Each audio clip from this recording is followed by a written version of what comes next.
Hey everyone friends, this is Valor. Today I'll show how to enable TPM 2.0 in Windows. First, go to Settings and try updating Windows if an update's available. Try that first. If that doesn't work, you'll need to access the BIOS. To do this, go to Start.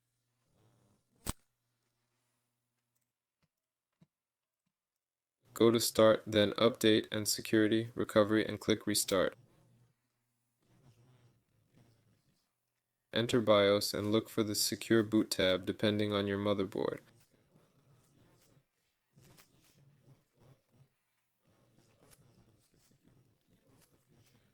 On Asus boards it looks like this. On MSI, enable security device support. There, on Gigabyte, it's labeled TPM.